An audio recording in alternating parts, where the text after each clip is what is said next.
कथा भगवान श्री कृष्ण अर्जुन को आत्मा का रहस्य समझाए। राधे राधे। जैसा मित्रों, मैं नीतू पांडे यूट्यूब चैनल पर आप सबका स्वागत करती हूँ। इस प्रसंग का वर्णन श्रीमद् भगवद गीता मिलता है। इसमें कुछ मनुस्मृति के श्लोक को भी शामिल किया जाएगा, क्योंकि कुछ बातें ऐसी हैं जो हमें जानना जरूरी है समाज में रहने के लिए। कहते हैं कि जीवन कर्म के अनुसार ही चलता है। कर्म और धर्म को जो अपने साथ लेकर चलता है वही मनुष्य सर्वमान्य पूजनीय माना जाता है, क्योंकि जो धर्म को उचित नहीं बताते हैं और धर्म की रक्षा के लिए जीवन यापन नहीं करते हैं, भगवान ऐसे लोगों को देखना भी पसंद नहीं करते। क्यों? क्योंकि ऐसे लोग केवल अपने जीवन के लिए जीते हैं, यानी कि अपना खाना है, अपना सोना है, अपना रहना है और किसी से कोई मतलब नहीं रखना है। यानी आपको मनुष्य योनि मिली है तो आप उसे व्यर्थ में ही बेकार अपना कर करके चले जाते हैं। भगवान इस चीज से बड़े ही नाराज होते हैं और कहते हैं कि सभी प्राणियों में श्रेष्ठ मनुष्य योनि होती है, बार बार मनुष्य योनि नहीं मिलता है। क्यों? क्योंकि बहुत सारे तपस्या करने के बाद 83 लाख योनियों के बाद 84 लाखवीं योनि मनुष्य की होती है, यानी कि 80 लाख योनि प्राप्त करने के बाद मनुष्य 4 लाख योनि मनुष्य की पाता है, तब जाकर उसे यह योनि प्राप्त होती है। कहते हैं 4 लाख बार मनुष्य योनि मिलती है। भगवान धीरे धीरे करके उस मनुष्य से जो पशु योनि से आया है, जीव योनि से आया है, पेड़ योनि से आया है, इन सभी योनियों को मिटाने के लिए ही उससे तपस्या करवाते हैं, ताकि वह दिनों दिन निखरता जाए और अपने जीवन में बदलाव करता जाए, समाज को जान सके, धर्म को जान सके, अपने कर्म को जान सके, इस ब्रह्मांड को जान सके और अंत में ब्राह्मणत्व के पद को प्राप्त करके परमेश्वर को जान सके। कहते हैं कि पूजा का सर्वप्रथम अधिकार ईश्वर ने स्वतः ही ब्राह्मणों को दिया है, लेकिन अगर ब्राह्मण ही कुकर्म करने लग जाएं तो बाकी सब कहाँ जाएं। इस तरह से भगवान यहाँ समझाते हैं कि अहंकार किसी का सगा नहीं होता है और आत्मा कभी नहीं मरती है। अंतवंत इमे देहा नित्य स्योक्ता शरीरिणः अनाशिनो अप्रमेयस्य तस्माद्धुध्य स्व। भारत। अविनाशी, अप्रमेय तथा शाश्वत जीव के भौतिक शरीर का अंत अवश्यंभावी है, अतः हे भरतवंशी युद्ध करो। भौतिक शरीर स्वभाव से नाशवान है, यह तत्क्षण नष्ट हो जाता है और 100 वर्ष बाद भी यह केवल समय की बात करता है। इसे अनंत काल तक बनाए रखने की कोई संभावना नहीं है, किंतु आत्मा इतना सूक्ष्म है, इतना छोटा है कि इसे शत्रु देख भी नहीं सकता है। मारना तो दूर की बात रही, जैसा कि पिछले श्लोक में कहा गया है, यह इतना छोटा है कि कोई इसके मापने की बात सोच भी नहीं सकता है। अतः दोनों ही दृष्टि से शोक का कोई कारण नहीं है, क्योंकि जीव जिस रूप में है न तो उसे मारा जा सकता है, न शरीर को कुछ समय तक स्थायी रूप से बचाया जा सकता है। इस जगह यहाँ पे कहना यह उचित होगा कि एक बार एक व्यक्ति की मृत्यु होने वाली थी, तो हमारे कुछ साइंस के साइंटिस्ट ने मिलकर उस व्यक्ति को एक कांच की दीवार में बंद कर दिए ताकि उसकी आत्मा बाहर ना निकल सके। लेकिन परमात्मा से कोई बड़ा हो सकता है क्या? तो वह आत्मा उस शरीर से निकल तो गई, लेकिन वह उस कांच से बाहर ना निकल सकी और ये चीजें सभी ने देखा। उसके बाद वह कांच का हिस्सा पूरा विस्फोट हो गया। उसके बाद आत्मा वहां से बाहर चली गई। आत्मा को कोई नहीं रोक सकता है, क्योंकि वह ईश्वर की दिव्य ऊर्जा होती है। ईश्वर अपनी ही शरीर से अपनी ऊर्जा निकालकर हम सब के जीवों में डालते हैं, ताकि वह सुचारू रूप से चलायमान हो सके, यानी कि चलना फिरना, खाना, घूमना, यह सब कर सके। लेकिन इन सब चीजों का भोग वह आत्मा नहीं लेती है, क्योंकि इससे उसका कोई लेना देना नहीं है। इन सब चीजों का भोग, सुख और दुख का भोग हमारा सूक्ष्म शरीर लेता है, जो स्वतः हमारे जैसा ही दिखता है। जो लोग तपस्वी होते हैं अपने करोड़ों सूक्ष्म शरीर को बाहर निकाल कर और तपस्या के लिए छोड़ देते हैं, ताकि वह कोई और गलत कार्य ना कर सके। और जो सेवाधर्मी लोग होते हैं वह लोग सूक्ष्म शरीर अपने बाहर निकाल कर लोगों की सेवा भी करते हैं। जिन लोगों को बहुत परेशानी होती है, स्वप्न के माध्यम से उनके स्वप्न में पहुंचकर उन्हें रास्ता दिखाते हैं, उन्हें आशीर्वाद देते हैं और उन्हें संकटों से बचाते भी हैं और कहते हैं कि हम है ना, मैं हूं ना, मैं तुम्हारी सहायता करूंगा। यह तो परमात्मा का ही खेल है और यही ऊर्जा सिद्धि बनकर हम सब के पास घूमती रहती है।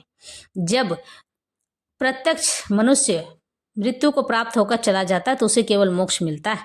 बाकी जो उनके बहुत सारे सूक्ष्म शरीर रह गए हैं वह सिद्ध होकर यही इसी पृथ्वी लोक में रहकर चारों तरफ घूमती रहती है और सभी की सहायता करती रहती है। यह यूं कहें कि ईश्वर के बताए हुए मार्ग पर चलकर ईश्वर का अनुसरण करती है और ईश्वर का ही कार्य करती है। इस तरह से भगवान यह हमें समझाना चाहते हैं कि आत्मा परमात्मा का ही स्वरूप है और आत्मा को कोई मार नहीं सकता है। यह एनम वेत्ति हंतारम यश्चैनम मन्यते हतम उभौ तो न विजानितो नायम हंति न हन्यते।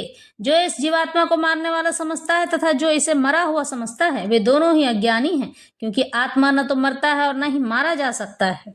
न जायते श्री भ्रीम्रियते वा कदाचिन नायम भूत्वा भविता वा न भूयः अजो नित्यः शाश्वतो अयम पुराणो न हंतते हन्यते हन्य माने शरीरे। आत्मा के लिए किसी भी काल में न तो जन्म है न मृत्यु है। वह न तो कभी जन्मा है और न ही जन्म लेता है और न जन्म लेगा। वह अजन्मा नित्य शाश्वत तथा पुरातन है। शरीर के मारे जाने पर वह मारा नहीं जाता है, वह स्वतः ही ईश्वर के पास पुनः चला जाता है। गुणात्मक दृष्टि से परमात्मा का अणु अंश परम से अभिन्न है। वह शरीर की भांति विकारी नहीं है।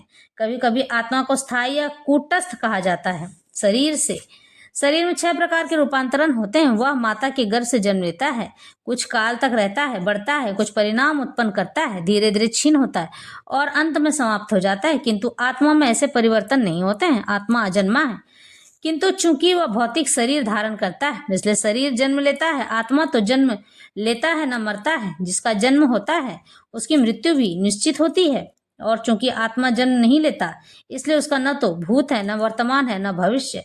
वह नित्य शाश्वत तथा सनातन है। सब बातों की एक ही बात यहाँ कही जाती है कि जो हम सांस लेते हैं, देखते हैं, सुनते हैं, खाते हैं, पीते हैं, बस इसी कार्य को करने के लिए, हमारी धड़कनों को चलाने के लिए वह आत्मा हमारे शरीर में बसी रहती है और यही कार्य करने के लिए वह हमारे मृत्यु तक हमारे शरीर को पकड़े रहती है।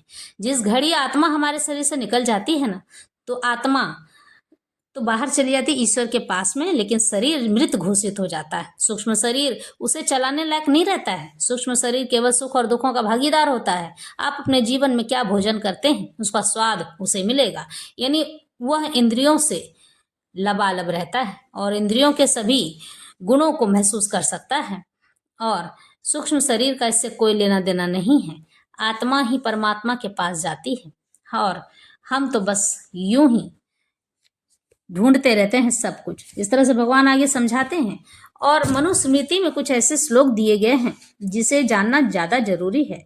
यहाँ पर कहा गया है, यज्ञो अनृतेन क्षरति तपः क्षरति विस्मयात आयुर्वीर प्राप वादेन दानम च परिकीर्तनात्। असत्य बोलने से यज्ञ का फल नष्ट हो जाता है। झूठ नहीं बोलना चाहिए। श्रद्धा रहित तप करने से तपस्या का फल नष्ट हो जाता है। यानी कि जिस व्यक्ति के मन में कोई भावना नहीं है, किसी के लिए कुछ करने की इच्छा नहीं है, दूसरों पर उपकार करने की इच्छा नहीं है, ईश्वर का कार्य करने की इच्छा नहीं है, तो वह श्रद्धा रहित कहलाता है और ऐसा तपस्या भी फल नहीं देता है। ब्राह्मणों के विषय में बुरा बोलने से मनुष्य की आयु कम हो जाती है। इसलिए ब्राह्मणों के बारे में सोच समझ कर ही बोला करें। बुरा नहीं बोलना चाहिए, पंडितों को भी बुरा नहीं कहना चाहिए। और दान पर घमंड करके उसका प्रचार करने से उस दान का फल नष्ट हो जाता है। आजकल बहुत लोगों को भोजन कराते हैं और यूट्यूब पर वीडियो बनाते हैं, तो आप जान लो उसका फल तो आपको उसी क्षण मिल जाता है आपके धन के रूप में। अगर आप ये सोचोगे कि यमलोक में जाने पर आपने इतने पुण्य किए हैं, उस पुण्य का फल वहां मिलेगा, तो मिलना तो दूर की बात रही, वह पुण्य दिखाई भी नहीं देगा, क्योंकि उसका भोग आप नीचे ले जा चुके हो, उसका कर चुके हो। इसलिए वहां जाकर आप क्या अपने लिए लेकर जाते हो, कौन सा कर्म कौन सा धर्म लेकर जाते हो, यह आप पर निर्भर करता है। और भगवान आगे यही समझाते हैं, न जायते म्रियते वा विपश्रीनायम कृतश्छिन् बभूव कश्चित अजो नित्यः शाश्वतो अयम पुराणो न हन्तये हन्यते हन्य माने शरीरे। इस श्लोक का अर्थ तथा तात्पर्य भगवत गीता के श्लोक जैसा ही है, किंतु इस श्लोक में एक विशिष्ट शब्द विपस्वित का प्रयोग हुआ है, जिसका अर्थ है विद्वान या ज्ञानमय। आत्मा ज्ञान से या चेतना से सदैव पूर्ण रहता है, इसलिए चेतना ही आत्मा का लक्षण है। यदि कोई हृदयस्थ आत्मा को नहीं खोज पाता, तब भी वह आत्मा की उपस्थिति को चेतना की उपस्थिति से जान सकता है। इसलिए कभी कभी हम बादलों या अन्य कारणों से आकाश में सूर्य को नहीं देख पाते हैं, किंतु सूर्य का प्रकाश सदैव विद्यमान रहता है। अतः हमें विश्वास हो जाता है कि यह दिन का समय है। प्रातःकाल ज्यों ही आकाश में थोड़ा सा सूर्य प्रकाश दिखता है तो हम समझ जाते हैं कि सूर्य आकाश में